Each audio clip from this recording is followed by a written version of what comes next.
Hi friend, welcome to my channel SK Sonu tech world. कैसे हैं friend? उम्मीद है काफ़ी अच्छे होंगे। देखिए फ्रेंड, मैं एक वीडियो बनाया था कि जेपी यूनिवर्सिटी के छात्र छात्राओं को बनाना होगा एबीसी आईडी।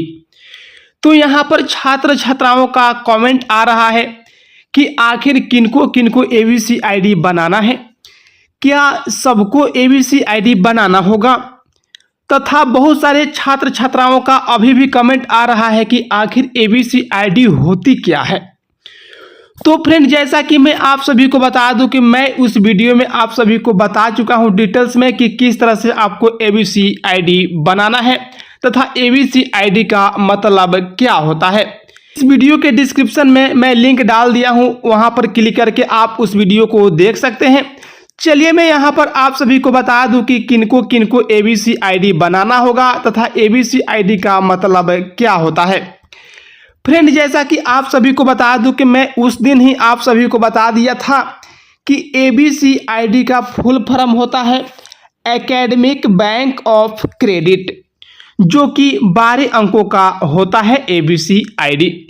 तथा आप सभी को बता दूं कि एबीसी आईडी का मतलब होता है कि मान लीजिए कि आप ग्रेजुएशन कर रहे हैं, आप किसी यूनिवर्सिटी के किसी कॉलेज में एडमिशन आपने करा लिया, आप 1 साल कोर्स कर लिए, उसके बाद आपका मन हुआ कि हम अब छोड़ देते हैं, यानी कि कुछ दिनों के लिए इसको छोड़ देते हैं। तो आपने 1 साल करके छोड़ दिया। तो छोड़ने के बाद मान लीजिए अगर आप कहीं दूसरे जगह चले गए, आपको फिर से मन किया कि मुझे फिर से ग्रेजुएशन करना है, तो आप मान लीजिए कि जिस यूनिवर्सिटी से फिर से एडमिशन करेंगे तो आपको 1 साल जो पहले किए हैं उसको अब फिर से नहीं करना पड़ेगा अगर आप एबीसी आईडी बना लेते हैं तो, क्योंकि एबीसी आईडी बना करके आपको कॉलेज में देना है। जब आप एबीसी आईडी बना करके कॉलेज में देंगे तो आपका जितना भी क्रेडिट बना होगा फर्स्ट ईयर में, आप सेकेंड ईयर में किसी दूसरे यूनिवर्सिटी में भी एडमिशन कराते हैं तो आपका वह क्रेडिट इसमें इंक्लूड हो जाएगा, यानी कि प्लस हो जाएगा। तो यहाँ पर ये छात्र छात्राओं को फायदा है। कहने का मतलब है कि अब आपका साल बर्बाद नहीं होगा। मान लीजिए किसी दूसरे यूनिवर्सिटी में अगर आप 1 साल करके ग्रेजुएशन या पीजी भी छोड़ देते हैं, फिर आप किसी दूसरे यूनिवर्सिटी में एडमिशन लेते हैं तो आपको पहला वाला जो क्रेडिट है वह जाकर के उनमें इंक्लूड हो जाएगा। तो यही फायदा है। अब छात्र छात्राओं के मन में यह सवाल है, जेपी यूनिवर्सिटी में बहुत सारा सेशन पेंडिंग चल रहा है। तो पेंडिंग चल रहा है जैसे कि मान लीजिए 20-23 पार्ट 3 का एग्जाम होना बाकी है, 21-24 पार्ट 2 का एग्जाम होना बाकी है, 22-25 का वही हाल चल रहा है। ऐसा बहुत सारा सेशन है जो कि लेट चल रहा है, पीजी का वही हाल है। तो छात्र छात्राओं के मन में सवाल है कि क्या हम भी किसी दूसरे यूनिवर्सिटी में एडमिशन कराते हैं एबीसी आईडी बना करके, तो क्या यह लाभ मिलेगा? तो यहाँ पर मैं आप सभी को एक बात क्लियर कर दूं, एबीसी आईडी जो बन रहा है वह नए शिक्षा नीति के तहत बन रहा है।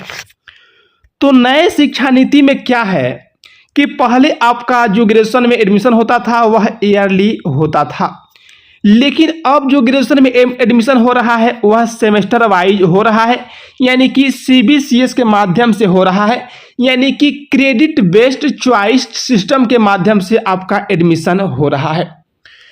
तो यहाँ पर मैं साफ साफ क्लियर कर दूं कि एबीसी आईडी का फुल फॉर्म ही होता है academic bank of credit system.